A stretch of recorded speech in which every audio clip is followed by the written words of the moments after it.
ఏమన్నాడో ఒకసారి చదువుదాం చూడండి. 8వ అధ్యాయం 18వ వచనం నుండి. జకర్యా గ్రంథం 8వ అధ్యాయం 18వ వచనం నుండి. మరియు సైన్యములకు అధిపతియగు యెహోవా వాక్కు నాకు ప్రత్యక్షమై ఎలాగు సెలవిచ్చెను. సైన్యములకు అధిపతియగు యెహోవా ఆజ్ఞ ఇచ్చినదేమనగా 4వ నెలలోని ఉపవాసము, 5వ నెలలోని ఉపవాసము, 7వ నెలలోని ఉపవాసము, 10వ నెలలోని ఉపవాసము, యూదా ఇంటి వారికి సంతోషమును ఉత్సాహమును పుట్టించు మనోహరములైన పండుగలను. కాబట్టి సత్యమును సమాధానమును ప్రియముగా ఎంచుడి. దేవునికి స్తోత్రం. హల్లెలూయా. దేవునికి స్తోత్రం చెల్లించాలి. స్తోత్రం చెల్లించాలి. నాకు సత్రాకు పెంచుకొస్తాడు కాదని చెప్పారు. సత్రం కొట్టే పెంచుకొస్తాడు కాదు. మనం ఏం పెంచుకొస్తాడు? చేతులెత్తి గట్టిగా నోరు తెరిచి స్వరము వినబడేటట్టు స్తుతి చెల్లించే పెంచుకొస్తాడు. అందరూ స్తోత్రం చెల్లించండి. హల్లెలూయా. హల్లెలూయా. నేను సంవత్సరాలు 12 మార్లు చేస్తా ఉన్నాను అన్నాను. జకర్యాతో దేవుడు ఏం చెప్పాడు? ఎప్పుడెప్పుడు ఉపవాసాలు చేయాలన్నాడు? 4వ నెలలో ఉపవాసము, 5వ పంపించేస్తున్నాడు. ఏంటంటే మా మధును అనుకుంటున్నాడు ఎలా? 4వ నెలలో ఉపవాసము, 5వ నెలలో ఉపవాసము, 7వ నెలలో ఉపవాసము, 10వ నెలలో ఉపవాసము. ఎన్ని నెలలు? 4 నెలల్లో 12 నెలలలో 4 నెలలు ఉపవాసం చేయాలి. 4 నెలల్లో ఎందుకు ఉపవాసం చేయాలో దానికి కారణం ఉంది.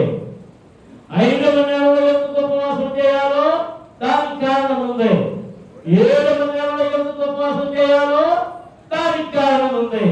10వ నెలలో ఎందుకు ఉపవాసం చేయాలో దానికి కారణం ఉంది. అందరూ ఇశ్రాయేలు ప్రజలందరూ కూడి ఉపవాసం ఉండి ప్రార్థించాలి. అది యోధా ఇంటి వారికి చెప్పండి. సరిగ్గా ఏం సహసహ విరుగుతున్నాం. యోధా ఇంటి వారికి సంతోషమును ఉత్సాహమును పుట్టించు మనోహరములైన పండుగలు. దేవునికి స్తోత్రం. అందరూ స్తోత్రం చేస్తున్నాం. హల్లెలూయా. హల్లెలూయా. హల్లెలూయా. హల్లెలూయా. ఉపవాసం ఉండి ఏం చేస్తున్నాం? ఎక్కడ అంటాడు, మీరు ఉపవాసం ఉండి వ్యాపారాలు చేసుకుంటున్నారు, మీరు ఉపవాసం ఉండి ప్రయాణాలు చేస్తున్నారు, మీరు ఉపవాసం ఉండి మరేదో చేస్తున్నారు. అట్టి ఉపవాసము నాకు పనికిరాదు. అట్టి ఉపవాసం నాకు పనికిరాదు. ఉపవాసం అంటే మీరు ఎక్కడ ఉండాలి? దేవుని సన్నిధిలో ఆయనకు కనబడినట్టుగా, నీ కన్నీళ్ళు ఆయనకు కనబడినట్టుగా, నీ స్వరం ఆయనకు వినబడేటట్టుగా, నీ గోజాన్ని ఆయనకు వినబడేటట్టుగా, నీ హృదయం లోపల ఉన్న మర్ర ఆయనకు వినబడేటట్టుగా ఆయన సన్నిధిలో మేము ప్రార్థించాలి. దేవునికి స్తోత్రం. అందరం స్తోత్రం చెల్లించుదాం. హల్లెలూయా. హల్లెలూయా. సరే, జకర్యా గారు ఎలా చెప్తే యోవేలు గారు ఏమన్నాడు ఒకసారి ఏం చదువుతాం చూడండి. 2వ అధ్యాయంలో 12వ వచనం చదువుతాం చూడండి. ఇప్పుడైనను మీరు ఉపవాసం ఉండి కన్నీరు విడుచుచు దుఃఖించుచు మనఃపూర్వక ప్రశాంతముగా తిరిగి నా యొద్దకు రండి. ఇదే యెహోవా వాక్కు. నీ దేవుడైన యెహోవా కరుణావాత్సల్యముల వారును శాంతమూర్తియు అత్యంత కృపగా వాడునని తాను చేయనుద్దేశించిన కీడుని చేయక పశ్చాత్తాపపడును కనుక నీ వస్త్రములను కాక నీ హృదయములను చింపుకొని ఆయన తట్టు తిరుగుడి. అందరూ దేవునికి స్తోత్రాలు స్తుతించండి గట్టిగా, ఇంకా గట్టిగా. హల్లెలూయా, హల్లెలూయా, హల్లెలూయా, హల్లెలూయా, హల్లెలూయా. ఎందుకు ఉపవాసం అని ప్రార్థన చేయాలి? యోవేలు చెప్తున్నాడు. యోవేలు ప్రవక్త ద్వారా ఇశ్రాయేలు ప్రజలతో మాట్లాడుతున్నాడు. ఆనాడు ఇశ్రాయేలు ప్రజలతో మాట్లాడటం కాదు, ఇదిగో ఈనాడు సంఘములో మనతో మాట్లాడుతున్నాడు. ఆయన ఉపవాసం చేయవలసిన సమయం వచ్చింది. ఏమొచ్చింది చెప్పాలి? ఉపవాసం చేయవలసిన సమయం వచ్చింది. ఉపవాసం. ఒకవేళ నీవు మత్తెక్కిపోయి ఉపవాసం ఉండకుండా నేను ఉపవాసం ఉండేదండి, నేను ఉపవాసం ఉండేదండి అని గర్విస్తే నిన్ను ఎలా ఉపవాసం పెట్టాలో ఆయన తెలుసు. ఎలా ఉపవాసం పెట్టాలో తెలుసు. బోర్డు అని బహుమతులు ఇచ్చేసి ఒక కథలో చేస్తాడు. అన్నా తీసుకెళ్ళాము కాదు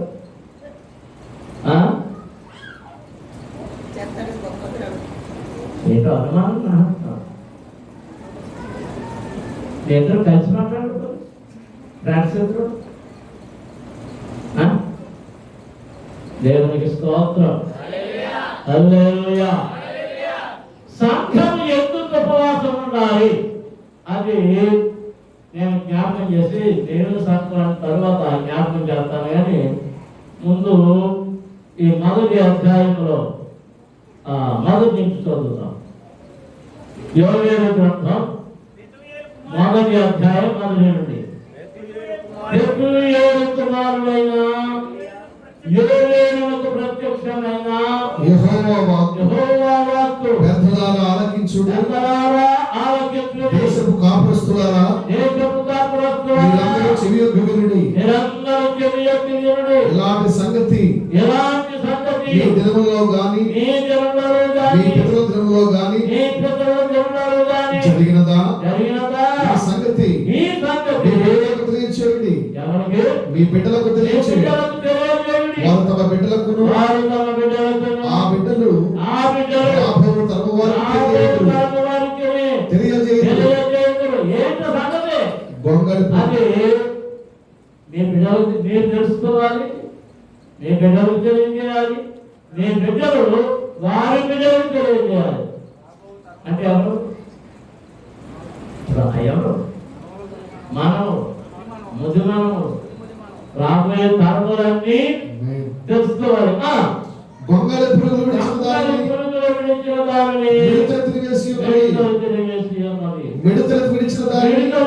దానిని పసరు పురుగులు తిరిగేసి పసరు పురుగులు విడిచిన దానిని చీడ పురుగులు తిరిగేసి భక్తులారా మేలుకొని కన్నీరు విడుడి. ద్రాక్షరస పానము చేయండి. కొత్త ద్రాక్షరసము మీ నోటికి రాకుండా నాశనమాయను. దేవునికి స్తోత్రం. అందరూ స్తోత్రం చేస్తున్నాం. గట్టిగా స్తుతించండి. హల్లెలూయా, హల్లెలూయా.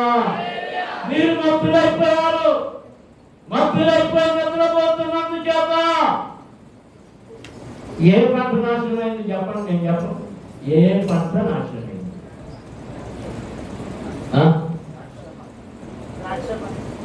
మీ నోటికి ఏం రాకుండా పోయింది? క్రొత్త ద్రాక్ష రసం రాకుండా పోయింది. అంటే ఏ పంట నాశనం అయిపోయింది? అంటే ఏ తోట నాశనం అయిపోయింది? ద్రాక్ష తోట. ద్రాక్ష తోట ఏంటి? దేవుని సంఘమే ద్రాక్ష తోట. ఆ ద్రాక్ష వనములోని ఒక ద్రాక్ష వల్లివి నీవు, ఒక ద్రాక్ష చెట్టువు నీవు.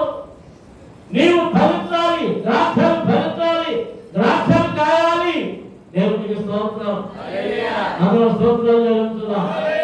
హల్లెలూయా, హల్లెలూయా, హల్లెలూయా. ఆత్మీయంగా ఫలించాలి. నీవు మత్తు అయిపోయినందుచేత ముందే వచ్చి తినేసి ఆట గొంగళి పురుగులు తినేసి. వ్యవసాయం చేసేప్పుడు తెలుసు, గొంగళి పురుగు పట్టినట్టు కనబడతా. గొంగళి పురుగుల్లో రకాలు ఉన్నాయి. పెద్ద గొంగళి పురుగు అయితే పైన కనబడుతుంది. ఆ చిన్న గొంగళి ఉన్నాయి, అవి ఎక్కడ పడితే తెలుసా? ఆ బరుగున ఆ విధంగా పట్టేస్తాయి. ఎప్పుడు గొంగళి పురుగు చేతి చూడగానే సరైన రైతు అయితే గొంగళి పురుగు పట్టేసిందండి అంటాడు. అంటే ఆ ఆకు పైన మెల్లగా పెరుగు ప్రారంభమవుతుంది. దాని పచ్చదనం అంతా తినేది. ఆ గొంగళి పురుగులు తినేసి ఎవరు చేస్తున్నారంట? మిడతలు వచ్చేసి. మిడతలు గోల్డెన్ రకాలు ఉన్నాయి. మిడతలో గోల్డెన్ రకాలండి. నాన్న మిడత, ఆ మిడత, ఈ మిడత, పెద్ద మిడత, చిన్న మిడత, మాంసం మిడత. ఇది ఎలాంటి మిడత? ఒక రకం మిడత అయితే యోహాను గారి భోజనం మిడతలే. దేవునికి స్తోత్రం. మిడతలు తినేసి వదిలేసిందాన్ని పాసర పురుగులు. అసలు పురుగులు చూసారా? చైనా వాళ్ళకి ఎంత ఇష్టమో ఆ థాయిలాండ్ ఆడని ఆ పసర పురుగులు అన్ని ఫ్రై.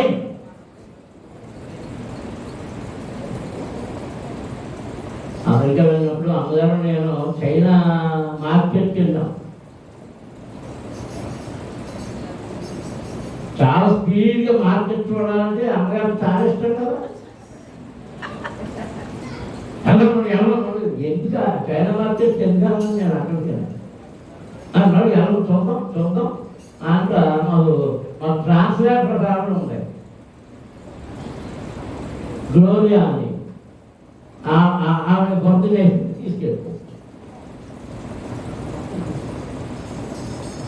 తీసుకెళ్ళిపోతే లోపలికి వెళ్ళాక సంవత్సరం మొదలెట్టాక బాక్సులో పాములు ఒక చోట, కప్పలు, రకరకాల కప్పలు, రకరకాల పురుగులు మనకి చెట్టుకి పడతాయి. ఎండు చెట్టుకి తెల్ల పురుగులు పడతాయి, లద్దు పురుగులు. ఆ లద్దు పురుగులు ఈ పచ్చ పురుగులు, ఈ వేరు పురుగులు, ఇవన్నీ కొంచెం అది పెట్టి చేసేస్తున్నారు, కొంత చేస్తున్నారు.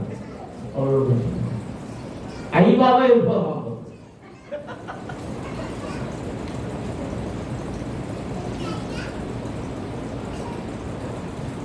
గొంగళి పురుగు,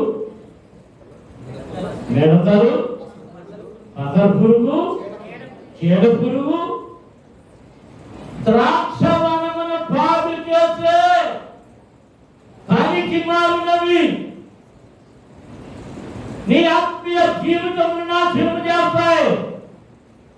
సంఘములోని ఆత్మీయతను తిరివేస్తూనే, పరిశుద్ధతను తిరివేస్తూనే. దేవునికి స్తోత్రం. హల్లెలూయా, హల్లెలూయా. అది తిరివేయడం వలనే ప్రార్థన లేకుండా పోయింది నీ జీవితంలో. కనిపెట్టడం లేకుండా పోయింది. వాక్యం శ్రద్ధ తగ్గింది. ఇవన్నీ అంటే మళ్ళా నా సమయం వచ్చినప్పుడు వాటిని వివరిస్తాం. అందుచేత మత్తులారా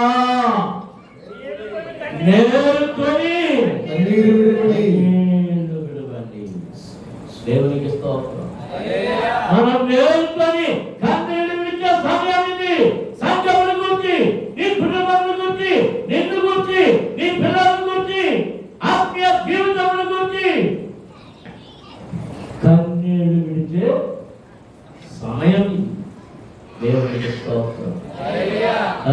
హల్లెలూయా హల్లెలూయా హల్లెలూయా హల్లెలూయా.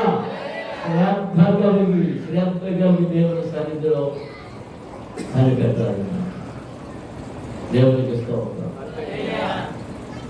ప్రార్థన యేసుని సందర్శన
దేవుని వాక్యాన్ని విందాం. పాస్టర్ ఐజక్ గారు వచ్చి దేవుని వాక్యాన్ని అందిస్తారు. జాగ్రత్తగా దేవుని వాక్యాన్ని